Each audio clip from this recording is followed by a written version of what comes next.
Estoy con el psicólogo Omar Ojeda. Omar, ¿nos puedes contar qué haces, a qué te dedicas, en qué área eres experto? Sí, claro, César. Gracias por la invitación. Mi nombre es Omar Ojeda. Yo soy psicólogo de formación. Tengo ya alrededor de 9 años dedicándome a lo que es, por un lado, la parte de la práctica clínica, en la consulta privada. Hemos atendido varios casos de mujeres, hemos atendido el tema de la violencia de género, de las relaciones de pareja. He tenido también la oportunidad de colaborar con organizaciones de la sociedad civil, por un lado con la Estancia del Migrante González y Martínez, que es una organización que se dedica a atender a la población migrante que viene de Centroamérica y algunos nacionales también, y que atraviesan por el estado tratando de llegar a Estados Unidos. Evidentemente en este grupo de personas se incluyen muchas mujeres, son familias completas las que hacen el viaje, y esto nos pone en contacto, también nos confronta con muchos temas de violencia física, violencia psicológica, violencia sexual y de muchos tipos. Y también tuve oportunidad de ser miembro fundador de Cambiándolo Juntos, que es una asociación civil que igualmente aborda el tema de violencia y equidad de género. Entonces, son algunos de los temas en los que me he desempeñado. También he estado capacitado en el tema de primeros auxilios psicológicos, derechos humanos y toda esta temática que además de ser muy apasionante para mí, pues se ha convertido un poco en una de mis líneas de trabajo. Ok, muy bien. Am, el propósito de esta entrevista es platicar más sobre principalmente las protestas que se han dado en estos últimos años. Hemos estado indagando sobre las protestas y sobre la violencia de género y nos dimos cuenta que estas protestas no son nuevas. Hemos buscado información desde protestas del 2007, 2011, 2016, en México, en Querétaro y en muchas partes del mundo. Nos estamos centrando principalmente en Querétaro y en Corregidora. Y bueno, una pregunta nos surgió muy grande. ¿Por qué apenas los estamos notando? ¿Por qué estas protestas que ya pasaban desde hace mucho tiempo no eran conocidas y ahorita se están haciendo más virales y más conocidas? Es una buena pregunta, complicada, pero buena. Creo que tiene que ver con muchos factores. Es cierto, la protesta dentro del marco de estos temas no es nueva. El reclamo de estos temas, digo, sería meternos en mucho rollo, pero si rastreamos la protesta feminista nos iríamos décadas, un siglo quizás atrás, ¿no? Pero hablando de estas protestas modernas y del contexto de nuestra sociedad en particular, aquí en México definitivamente la protesta como parte del movimiento feminista, como parte de un movimiento de reivindicación de los derechos de la mujer, no es nueva. Sin embargo, creo que en los últimos años se ha combinado una serie de factores que influyen en que hoy en día sea más notoria, aunque no necesariamente, sería debatible si se ha logrado el cometido o el objetivo, pero definitivamente es más notorio. Eh, hay un factor, hay un elefante en blanco en la habitación que tenemos que tocar. El hecho de que muchas de las protestas que han llamado la atención últimamente son protestas que han tenido ya un nivel de intervención más elevado. Es decir, me refiero a que han utilizado medios de protesta y medios de resistencia civil que tienden a llamar más la atención de la gente, de los medios de comunicación, etcétera. ¿A qué me refiero con esto? Si tú tienes una protesta, por ejemplo, pacífica, donde tú realizas un acto simbólico como poner veladoras en una plaza pública, la realidad es que eso no llama tanto la atención como si lo hace, por ejemplo, que te vayas a los Arcos y hagas una pinta, ¿no? O que tengas este tipo de acciones mucho más radicales, y lo pongo muy entre comillas, no lo estoy diciendo de forma literal. Pero vamos, es algo que está diseñado justamente para eso, está diseñado para captar la atención de las personas, está diseñado para captar la atención de los medios de comunicación, no de manera fortuita, no de manera gratuita. ¿Por qué por qué se han dado estos fenómenos? Justamente porque las protestas que hacen uso de otro tipo de métodos y que han sido de manera pacífica, de una manera quizás mucho más mesurada, mucho más moderada, no han tenido éxito, no han logrado su cometido. A nivel sociedad civil, a nivel medios de comunicación, a nivel instituciones de gobierno, claramente estamos fracasando en atender el reclamo de estas mujeres. y no solamente en atender sus reclamos, sino que estamos fallando en atender lo ya existente y estamos fallando en atender una problemática que año tras año lo hemos visto en esta última década, ha ido consistentemente, cuantitativamente en aumento. Los casos de violencia de género, los casos de violaciones, de abuso sexual, los casos de feminicidios, en todo el país van a la alza. Y lejos de ser una problemática que se aborde de una manera integral, donde se busque formular estrategias, donde se escucha a la sociedad civil, pareciera ser que es este tema que, como en las caricaturas, se busca esconder ahí abajo de la alfombra. Y me parece a mí una reacción muy lógica entonces, que si tú tienes una problemática que no está siendo atendida, pues evidentemente te vas a ver en la necesidad de buscar otras formas de poder tener ese espacio, de poder retomar esa conversación pública, porque lejos de escucharte, la otra parte pues está realizando consistentemente esfuerzos para no tener que abordar el tema. ¿Me explicó? Entonces, creo que el aumento de la criminalidad, el aumento de los delitos contra la mujer, el aumento de la violencia, creo que a raíz del fenómeno de la pandemia también toda esta cloaca que se destapa y que lo vemos en los indicadores de violencia contra la mujer dentro del hogar a manos de los propios familiares, nos muestra la magnitud del problema. Eso combinado con la ineficacia de los gobiernos en los 3 niveles para atender la problemática y generar estrategias, pues generan también entonces que la población tenga que buscar métodos para hacer valer un reclamo que me parece a mí pues es a todas luces legítimo. Me parece muy cierto lo que dijo. En cuestión a lo que realmente no se cubrían las protestas antes, igual fue algo que investigamos. Las protestas que buscamos eran muy pocas, muy pocas notas periodísticas que hablaban sobre las protestas de, por ejemplo, el 2016. Y creo que la más reciente, que me parece que fue casi hace un año, fue donde en Querétaro pintaron de color rojo, carmesí, una fuente, y hubo miles de notas periodísticas y muchas anulando el problema de la mujer y más hablando sobre el tema de la fuente, donde pienso que el enfoque que se tenía que haber dado era en la mujer. Y sí es algo que Sí, claro. se ha evitado en todas las notas que he visto recientes. Tratan de atacar el problema de una forma equivocada. Y también habló Es sobre que el no gobierno. entendemos, es que no ¿Perdón? entendemos que no entendemos. Ah, sí, No sí. entendemos que no entendemos esta problemática. Es decir, es una situación que nos ha rebasado y para la cual no estábamos listos. Pero lejos de asumir una actitud de apertura, de conocimiento, de honestidad intelectual, donde nos preguntemos qué está pasando y por qué está pasando esto. Es decir, yo creo que si tú ves a una mujer que está pintando el tanque, pues yo me preguntaría por qué, ¿no? Claramente no es una cuestión fortuita, algo hay detrás de ese tipo de actos tan simbólicos, pero no hacemos este ejercicio de preguntarnos qué es lo que sucede, ¿no? Nos vamos con las explicaciones más fáciles y más simplonas, y que muchas veces pues ni siquiera son explicaciones, sino que son las mismas frases y los mismos dichos trillados de toda la vida por esta pereza intelectual de realmente asomarnos a qué es lo que está sucediendo. Sí, gran parte me parece que es tratar de evitar el problema, como hacer como si no existiera y sí, básicamente no llamarle la atención y porque al parecer no está pasando nada, pero en realidad está pasando mucho. Habló sobre que el gobierno no está haciendo algo para atacar el problema. En su opinión, ¿cuál es la mejor forma de combatir la violencia de género? ¿Y es algo que tengamos que atacar desde pequeños? ¿Está arraigado a nuestra cultura? Sí, definitivamente. Y creo que por eso lo hace un problema tan complicado y tan difícil de abordar. Yo creo, desde mi perspectiva muy particular, muy personal, que el gobierno definitivamente no está haciendo lo suficiente. Y entiendo que son problemáticas muy complicadas, muy difíciles.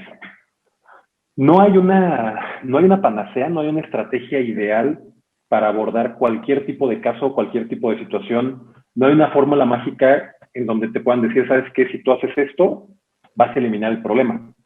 Pero sí creo que hay varios puntos o varios pilares que deberíamos de tomar en cuenta. El primero siendo la conciencia del problema. Yo no puedo arreglar algo si no reconozco que ese algo está ahí. No puedo reparar lo que no reconozco que está descompuesto, ¿no? Es una analogía que yo uso mucho. Imagínate que tú vas manejando tu auto, te aparece un testigo de que tienes que revisar el motor, y entonces tú, en lugar de orillarte, abrir el cofre y revisar qué está pasando en tu motor, lo que haces es agarrar un pedacito de cinta, pegarlo en tu tablero y finges que no pasa. Así crees que así se soluciona el problema. Sí. Pues no, el problema sigue avanzando, el problema sigue creciendo. Solamente tú te estás cegando a verlo. Entonces, el primer paso sería que nuestras instituciones de gobierno y el Estado mexicano tuvieran la capacidad de reconocer que hay un problema evidente de violencia de género en México. El simple hecho de nombrarlo hace ya que tengamos muchas más posibilidades de poder abordar el problema. Yo puedo generar estrategias, yo puedo designar presupuesto, yo puedo buscar a los expertos en la materia si reconozco que el problema está ahí. Si no reconozco que el problema está ahí, ¿cómo le voy a dedicar tiempo? ¿Cómo le voy a dedicar dinero? ¿Cómo le voy a dedicar recursos? Eso tendría que ser el primer punto, y creo que es un punto que no se hace.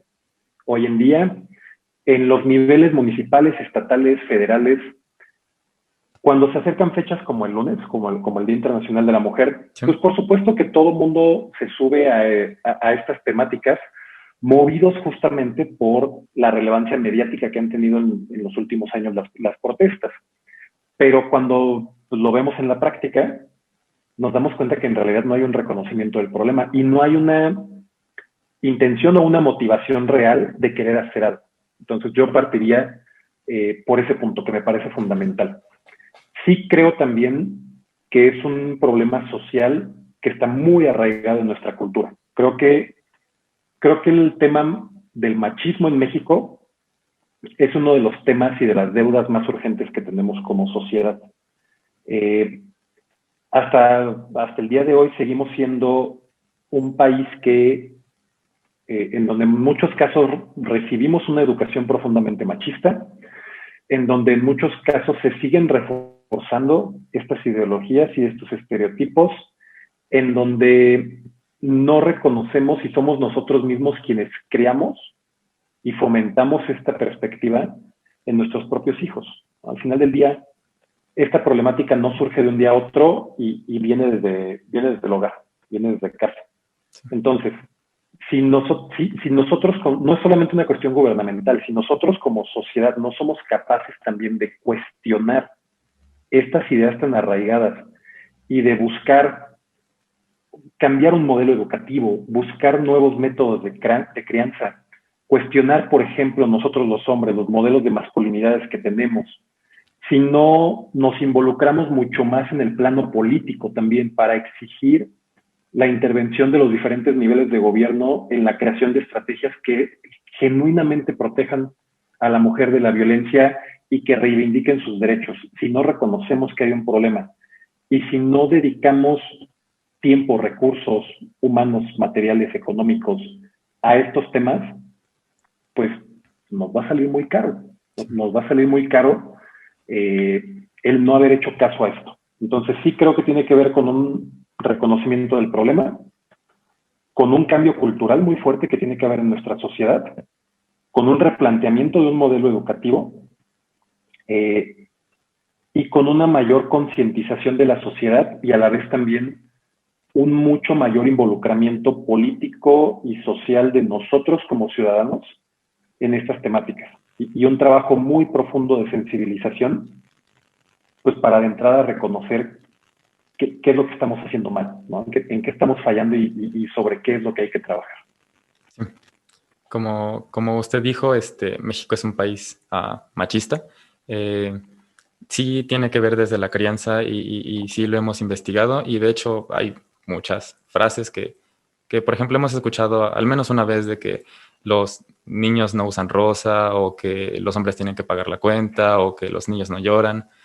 ¿Usted ha visto casos donde el machismo ha afectado la vida de las personas que trata especialmente?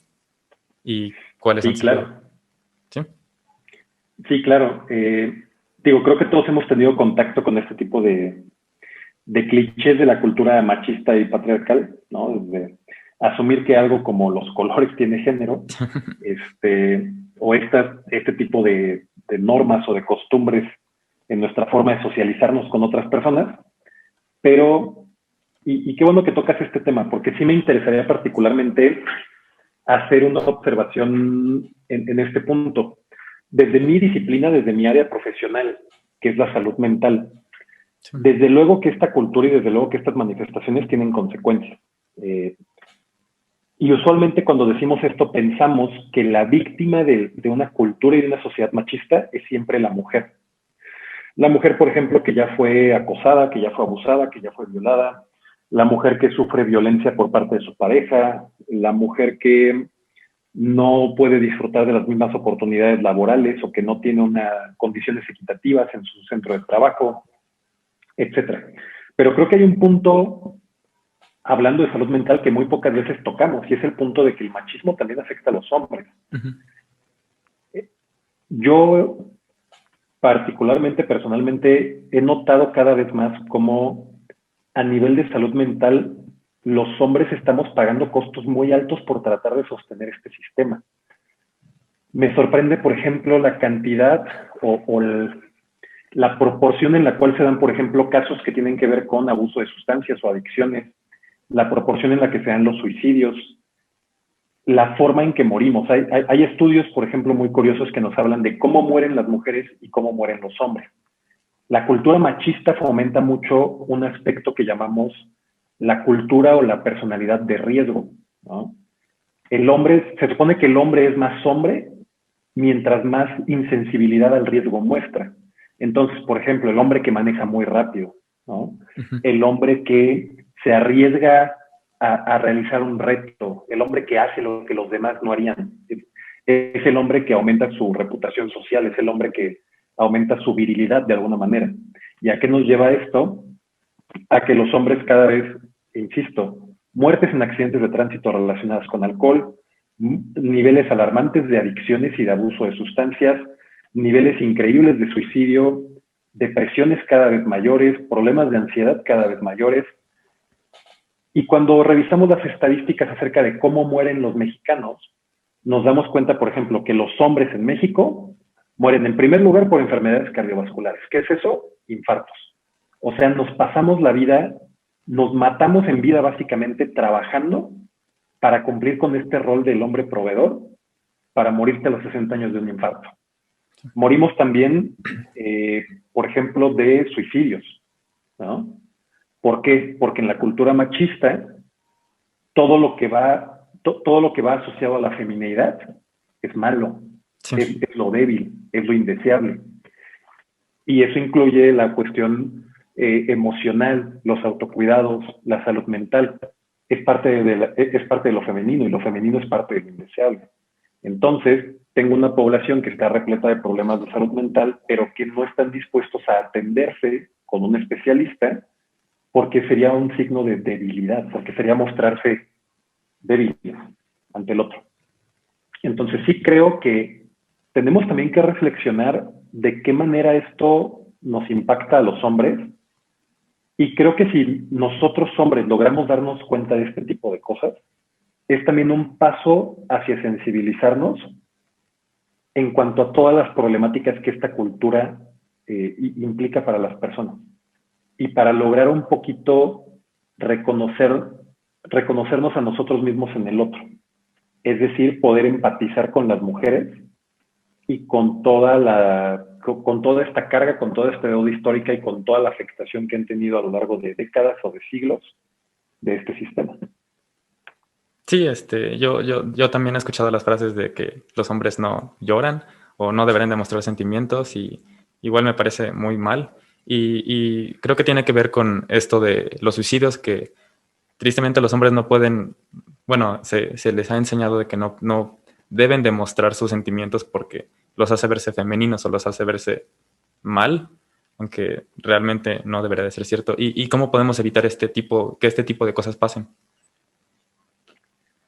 Tiene mucho que ver con la crianza en el hogar, ¿no? Creo que aquellos que son padres tienen que asumir un compromiso en cuanto a cómo estamos educando a las nuevas generaciones, ¿no? Creo que si todos hiciéramos un ejercicio de reflexión y si todos hiciéramos un compromiso en cuanto a cómo educamos a una nueva generación, pues en poco tiempo podríamos ver cambios muy sustanciales.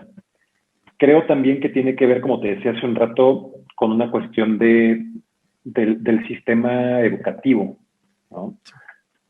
Al final del día, muchos de estos roles y muchos de estos modelos se replican justamente desde la educación, ¿no? Desde los niveles más elementales de la educación. Habría que hacer un cuestionamiento ahí. Y creo que tenemos que hacer una reflexión muy importante, todos en conjunto como sociedad, repito, acerca del rol o acerca de esta proyección que tenemos de todo lo femenino como algo débil o como algo indeseable. Es muy curioso cómo muchas veces en nuestra sociedad lo femenino es una implicación de un insulto o de una humillación o de un menoscabo, ¿no? Cuando tú insultas a una persona, usualmente lo haces en términos de lo femenino, ¿no? Porque lo asociamos a lo débil.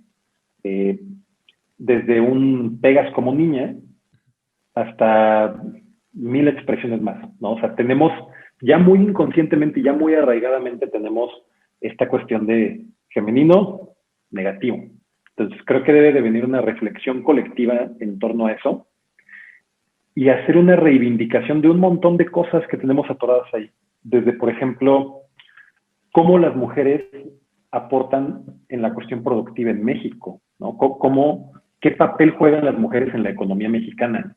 ¿Qué papel juegan las mujeres, por ejemplo, en la política, en la ciencia? Abrir espacios que nos permitan visibilizar el aporte que hace lo femenino. Un ejemplo muy interesante que hemos tenido, por ejemplo, últimamente, a mí particularmente me gustan mucho los deportes, ¿no? Y para mí es un gran logro que en espacios deportivos empecemos a abrir este tipo de huecos, ¿no? Por ejemplo, que podamos tener hoy en día ya, hace falta mucho camino por recorrer, porque al final del día sigue siendo una situación tremendamente desigual, pero que podamos, por ejemplo, tener una liga femenil de fútbol, que podamos tener cada vez mayor patrocinio, mayor inversión, mayor escaparate mediático para estos equipos femeniles. Creo que también este tipo de cuestiones, por lo arraigado que están en nuestra cultura, pueden potencialmente servir como un catalizador para hacer cosas muy interesantes. Al final del día en México, pues vamos, en México me atrevería a decir que 90% de las personas se van a sentar un domingo a hablar de fútbol. Entonces, pues, ¿por qué no utilizar este tipo de espacios para generar este tipo de reflexiones, ¿no? Y tenemos que ver también, hay una parte que me parece muy importante y que va por ahí relacionada con la parte del sistema educativo, pero no directamente con los temas de género. Yo personalmente soy un gran creyente de que tenemos que mejorar nuestra educación en el sentido de que tenemos que ser capaces de formar ciudadanos que puedan entender y que puedan analizar información y que puedan buscar datos. Hoy en día, muchos de los argumentos que usamos para invalidar estos movimientos de reivindicación femenina, para invalidar muchos de los sucesos y fenómenos sociales que están sucediendo, son frases, dichos, información que o está sesgada o es de plano totalmente falsa. ¿Y por qué replicamos este tipo de discursos? Porque nosotros como educadores hemos fallado en generar ciudadanos que puedan comprender las nociones más elementales de ciencia y de pensamiento crítico. Si yo no puedo generar el pensamiento crítico en los niveles más básicos, ¿cómo voy a esperar formar un adulto que tiene la capacidad intelectual de discernir entre información que es falsa, de analizar una realidad basada en datos? ¿No? Es absurdo. Entonces, tendríamos que hacer un esfuerzo ahí para que las personas tengan las habilidades justamente para informarse. No toda informarse no es solamente una vorágine, consumir información sin sentido, es ser capaces de tener este pensamiento crítico, y yo personalmente creo que ahí estamos fallando mucho. Entonces, yo creo que tendrá que venir un esfuerzo colectivo desde esta parte, y desde luego también tendrá que venir pues la voluntad política por parte de los diferentes niveles de gobierno para, como te decía anteriormente, para reconocer primeramente y para intervenir después en estas problemáticas. Es muy interesante que tengamos que aumentar la educación por parte de casa sobre cosas que nos enseñan nuestros papás o nuestra familia, a cosas que tenemos que aprender desde la escuela y ser más críticos, estar más educados en respecto a los temas y no quedarnos con falsa información, que pienso que es uno de los grandes problemas, porque en los noticieros se plantan mal las noticias feministas, o sea, se hacen ver como los enemigos de la actualidad, cuando en realidad el problema es muy diferente. Sí, digo, y creo que también, y no te lo dije ahorita, creo que combinado con el mejorar esta educación en cuanto al pensamiento y al sentido crítico, al análisis que nosotros seamos capaces de hacer de nuestro entorno, nos surge también tomar en cuenta la educación emocional de las personas. Si tú revisas todos los programas educativos que hay desde primaria, secundaria, prepa, etcétera, hay escuelas que lo hacen por iniciativa propia, pero si tú revisas un programa oficial, o sea, lo que en teoría el mínimo exigible para las escuelas, no hay ni por asomo no hay un interés ni hay ningún tipo de señal de que haya una iniciativa para la educación emocional de las personas. Es decir, nos gastamos años y años y años enseñándole ciencias a los niños, que está perfecto, lo tienen que aprender, pero no le damos la misma importancia cuando debería tenerla a cuestiones como la asertividad, la inteligencia emocional, las habilidades de comunicación, las habilidades de resolución de conflictos. Porque también es cierto, hay una parte, decíamos, hay un tema de salud mental en el tema de la violencia, ¿no? No, creo que también sería una explicación muy simplona asumir que hay personas buenas y personas malas. Por ejemplo, si yo tengo una persona que por una cuestión fisiológica, orgánica, tiene una gran dificultad para controlar sus impulsos y puede tender a actuar agresivamente cuando está experimentando enojo o ira, pues ¿qué espero para tener en las escuelas programas de formación emocional? Atacar o atajar o prevenir de raíz el problema. Porque es muy fácil agarrar y criticar y juzgar y hacer juicios de valor de la persona, por ejemplo, que ejerce violencia como adulto, pero no estamos invirtiendo ni un minuto, ni un segundo, ni un peso de nuestra bolsa en atajar esto cuando apenas está en formación. Y sería la forma más efectiva de poder atacar el problema, ¿no? Atacarlo desde la raíz. Hablando hemos estado hablando de un poco de temas más generales, más sobre las protestas, pero me gustaría saber también sobre las víctimas y sobre los individuos, cómo esto nos afecta como personas. Empezando como, ¿qué es la violencia de género desde su punto de vista profesional? Bien, tenemos que hacer una diferenciación. Sí. Hay diferentes tipos de violencia. Cuando hablamos de violencia, básicamente hablamos de cualquier conducta o cualquier actitud que pueda dañar a una persona en el aspecto físico, en el aspecto psicológico o que en general perturbe su bienestar, ¿no? Entonces, por ejemplo, tanto es violencia una cachetada, un golpe a puño cerrado, como es violencia, por ejemplo, un insulto, una humillación, o puede ser insulto, por ejemplo, una actitud o una conducta grupal sistemática, ¿no? Tenemos, por ejemplo, el caso de la violencia laboral. Un grupo de personas en una oficina que se organiza para sistemáticamente sabotear a otro de los compañeros de trabajo. Entonces, ¿qué es violencia? Violencia va a ser cualquier actitud o cualquier conducta que potencialmente pueda dañar la integridad física, psicológica o el bienestar de una persona. Eso por un lado. Por otro lado, tenemos que hacer una diferenciación muy puntual en cuanto a qué es la violencia de género. No toda violencia ejercida contra una mujer es violencia de género. Por ejemplo,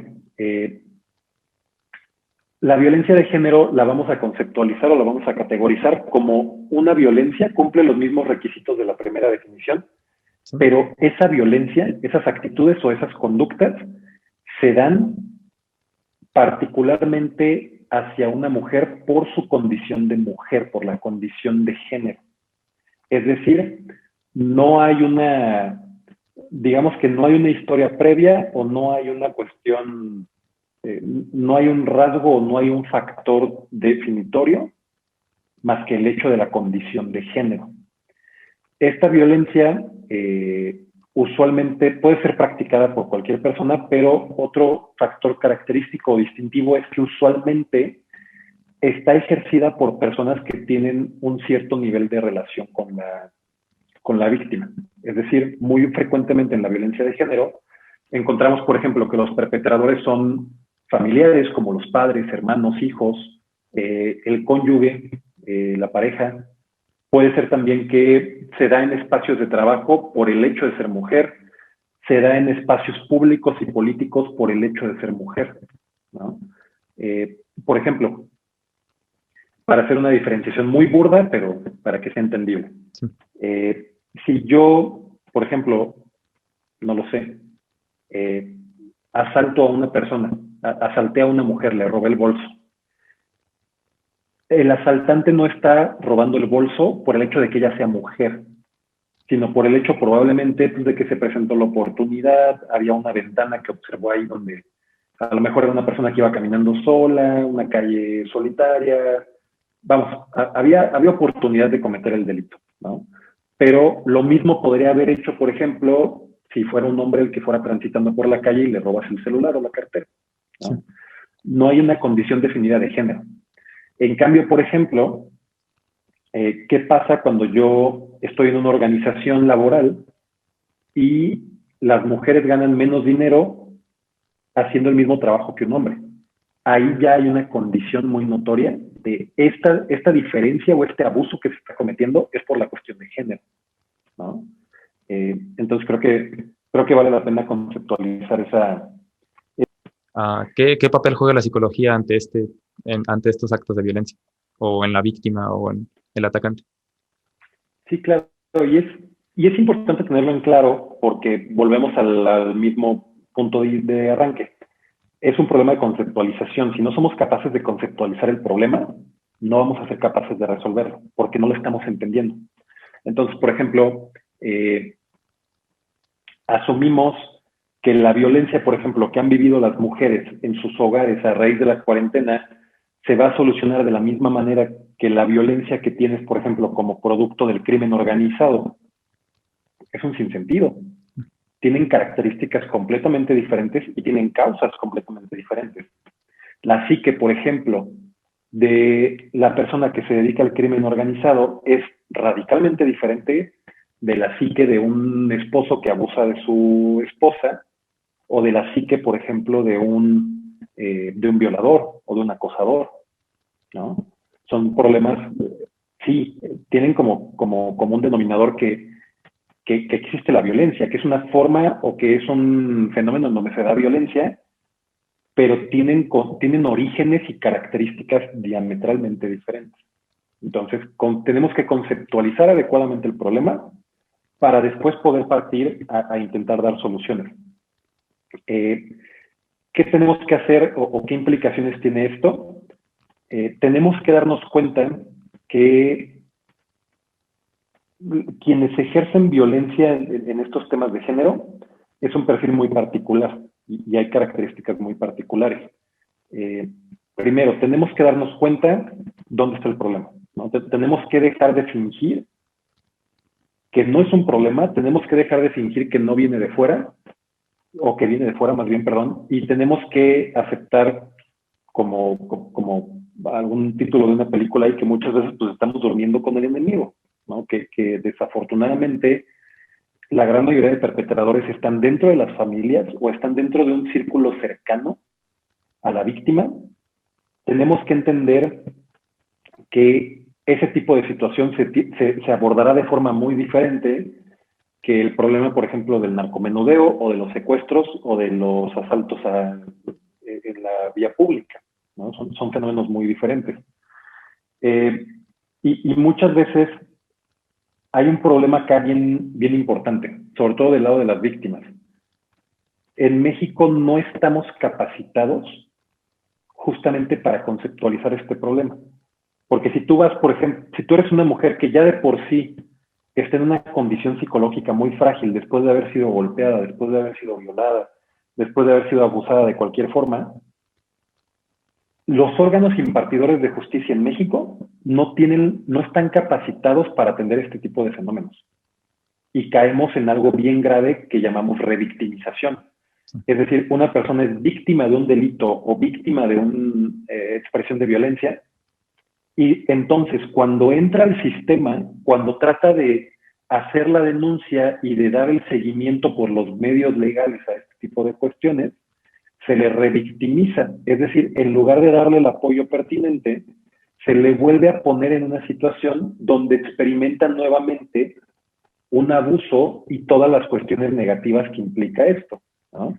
Desde que yo voy a un ministerio público y el lenguaje con el que se dirigen a mí no es el adecuado, no hay personal que esté capacitado para dar una contención psicológica a la persona, y caemos en los temas más burdos, vamos, de esta cuestión que hablábamos a nivel educativo y cultural, ¿no? La costumbre de culpar a la víctima por el abuso, la costumbre de pensar que un vínculo sanguíneo, que un vínculo familiar o un vínculo de pareja exime de responsabilidad a una persona, ¿no? Oye, pero ¿cómo que te violó si es tu esposo?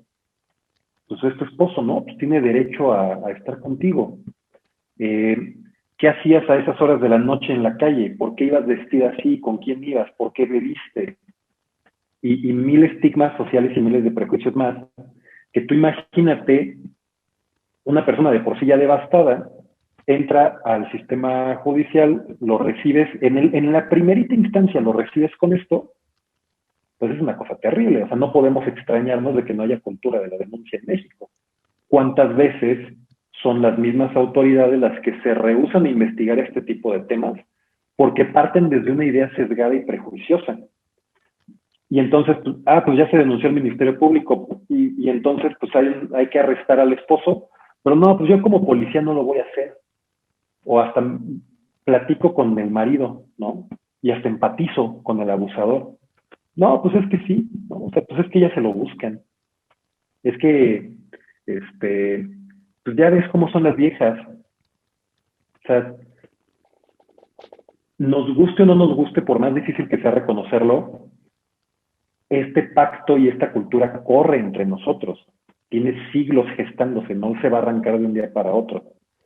Y el hecho de que no seamos capaces de conceptualizar esta violencia, el hecho de que no estemos capacitados para atender este tipo de violencia y que no hagamos nada por trabajar la parte social, educativa, cultural, pues genera entonces que las víctimas son doblemente víctimas, son víctimas del abusador o del perpetrador y son víctimas también del sistema, que no está preparado para recibirlas y para impartirles justicia.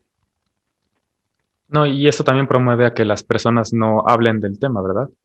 Promueve a que los abusados no salgan al aire porque tienen miedo de que van a ser juzgados o tienen miedo de que vayan a ser atacados, aparte de ser las víctimas de este problema.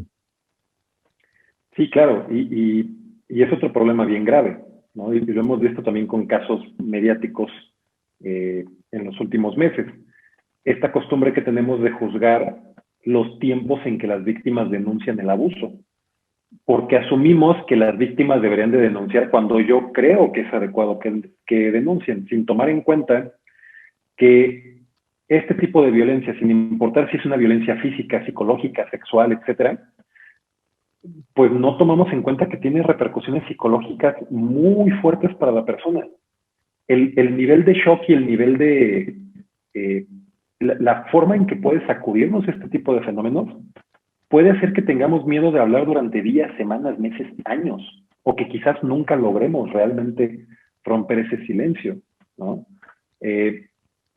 A ese shock y a ese golpe emocional, lo decíamos ahorita, se le suma el miedo de entrar a un sistema judicial que está prácticamente formado para revictimizar al abusado y justificar al abusador, ¿no? Y además de todo tenemos medios de comunicación y una sociedad civil que están siempre prestos para el escarnio social, ¿no? Es esta cultura de... Nos encanta sentirnos muy, muy modernos y muy avanzados, pero al final del día pues sigue siendo la cultura en donde quemabas mujeres y apedreabas brujas, ¿no? Sale una mujer a denunciar Y entonces a mí me sorprende profundamente ver notas periodísticas, programas en la televisión, en la radio, en internet, hablando tan a la ligera de este tipo de temas, ¿no? Creyéndose con la autoridad moral para hacer un juicio de valor sobre una situación que ellos no han pasado y que no tienen la más mínima idea de lo que implica a nivel emocional para una persona, ¿no? Tenemos que entender que la víctima denuncia cuando está lista para denunciar, no cuando nosotros queremos que denuncie. ¿Cuáles han sido los casos que ha tratado sobre la violencia de género? Digo, casos de particulares en general. Yo les recomiendo mucho, hay una herramienta por ahí que es hecha por el Politécnico Nacional, que es el violentómetro, donde vienen de forma muy visual y muy específica los diferentes tipos de conductas o de expresiones de la violencia, desde cosas sencillas como a lo mejor un pellizco, un empujón, este tipo de cosas, hasta las cosas más graves como una violación, la mutilación, el asesinato. Prácticamente, ¿por qué te lo digo? Porque prácticamente en una consulta psicológica, pues, nos ha tocado ver básicamente, pues, todas las expresiones de violencia que hay, ¿no? Eso hablando en cuanto a una violencia física y psicológica, pero también valdría la pena conceptualizar. ¿Qué vemos en una consulta? Y también para complementar un poquito la pregunta anterior sobre tipos de violencia, ¿Sí? se observa la violencia física, que va desde cuestiones, decíamos, de baja intensidad, como un empujón, un pellizco, cosas por el estilo, hasta cuestiones muy graves como la violación, como el amenazar con un arma a una persona, las mutilaciones, etc. Tenemos la violencia psicológica, chantajear, humillar a una persona, aislarla, cortar la comunicación, el chantaje, etc. Tenemos la violencia sexual, ¿no? Desde el acoso, el abuso y directamente los casos de violación. Y tenemos, por ejemplo, fenómenos que son menos no sé si menos comunes, pero sí menos conocidos. Por ejemplo, la violencia económica y la violencia ginecobstétrica, ¿no? Todas las mujeres que pasan experiencias muy traumáticas dentro del sistema de salud, por ejemplo, derivado de toda esta cultura machista, en donde el personal de salud puede usar como, digamos, como moneda de cambio, por ejemplo, el manejo del parto, el manejo del dolor con una mujer, ¿no? Por ejemplo, tratar de controlar la planificación familiar de una persona. Hemos visto casos, por ejemplo, en estados como Oaxaca, en donde mujeres indígenas que no hablan español acuden a centros de salud para alguna revisión o para algún tema general, y de repente un médico, usando nada más que su criterio, les implanta un DIU o algún método anticonceptivo, porque él piensa que esa mujer ya no debería de tener más hijos, ¿no? Y entonces ahora resulta que si no es tu marido el que controla el hecho de que tú puedas o no decidir sobre tu salud reproductiva, pues ahora también es el médico, ¿no? Decíamos la violencia económica, querer controlar las finanzas de la pareja, despojar del patrimonio, del dinero a la pareja, este tipo de cuestiones. Prácticamente todo este espectro de fenómenos los hemos escuchado, los hemos atendido. En mi caso particular, estamos muy en contacto sobre todo con violencia sexual, con violencia física y psicológica. ¿Por qué? Porque una buena parte de las mujeres con las que yo tengo contacto son mujeres migrantes.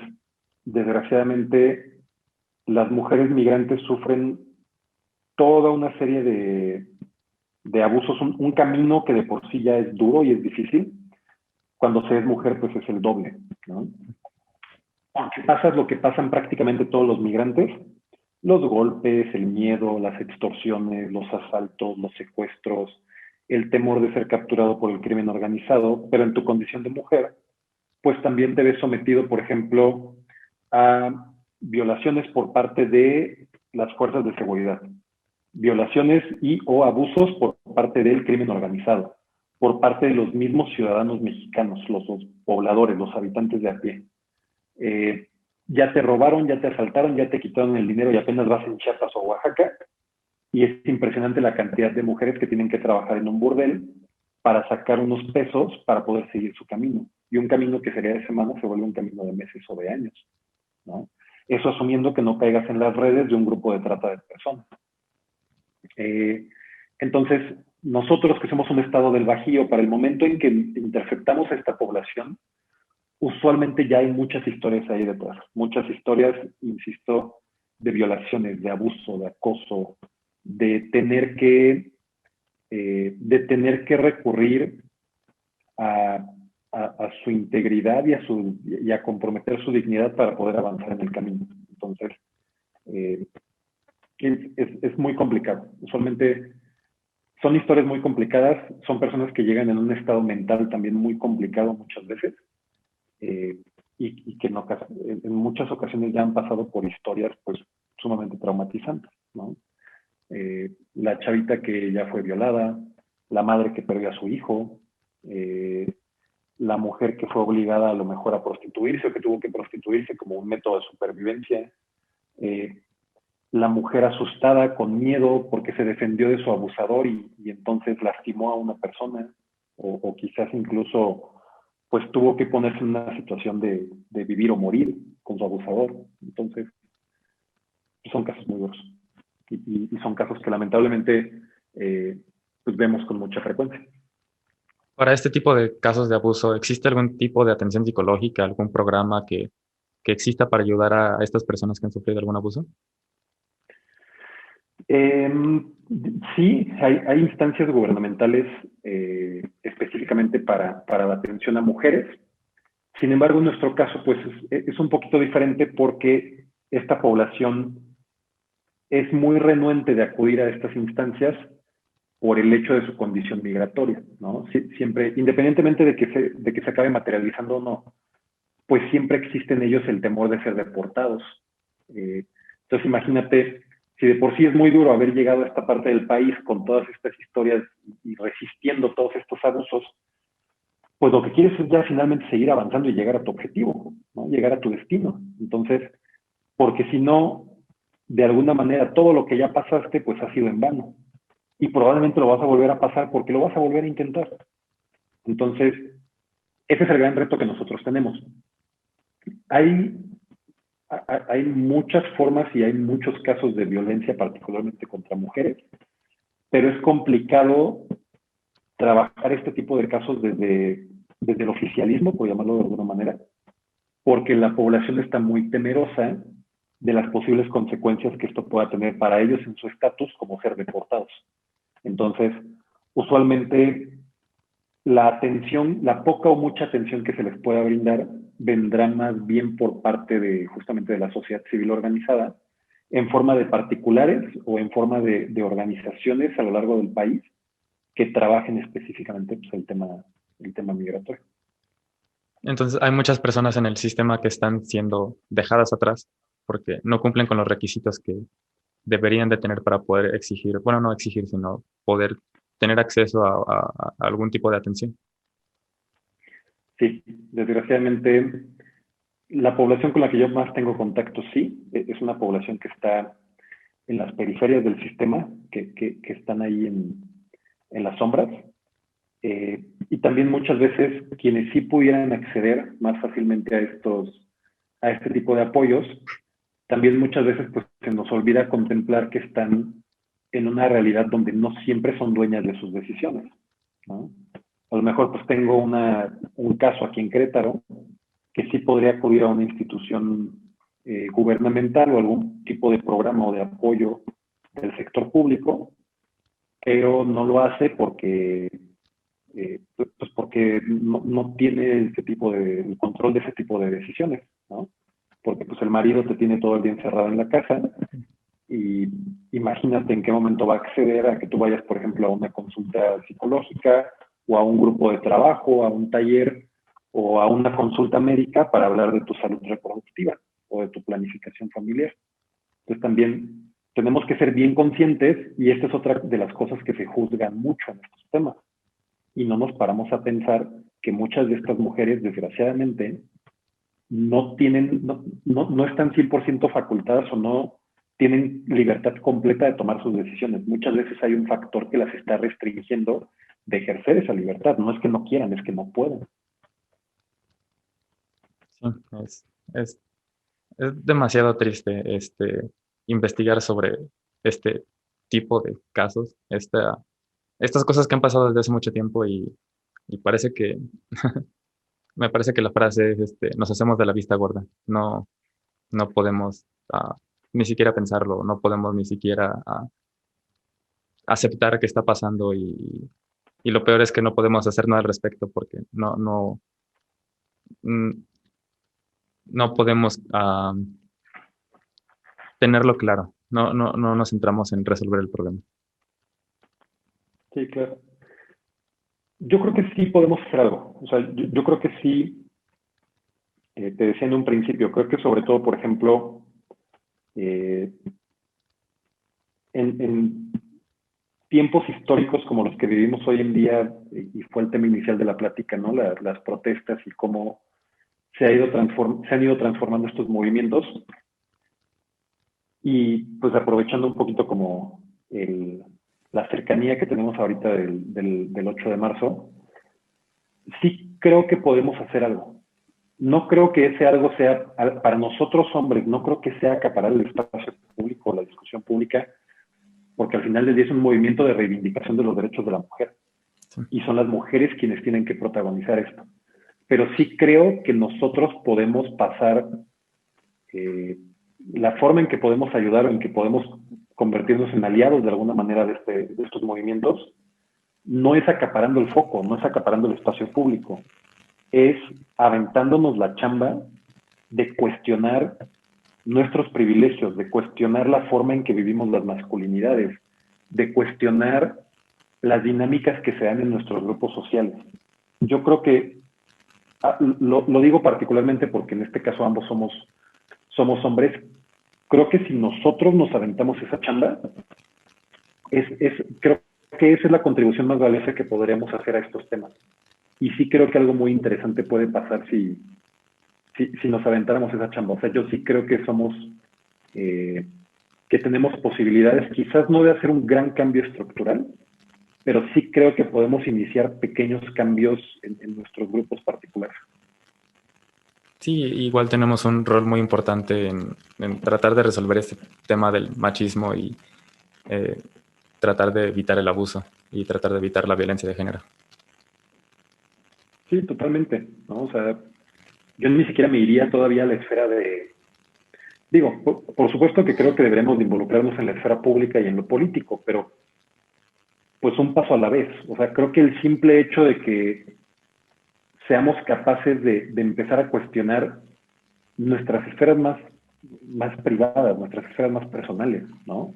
Si podemos, si podemos cuestionar y si podemos traer a la luz este tipo de temas en nuestro grupo de amigos, en nuestra familia, ¿no? Si podemos tener este tipo de conversaciones con la gente con quien nos vemos día a día, los compañeros de escuela, ¿no?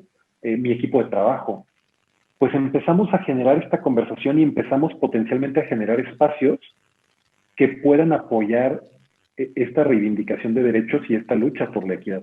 Entonces, lejos de decir que no podemos intervenir, yo más bien diría que nos urge entrarle a este tema.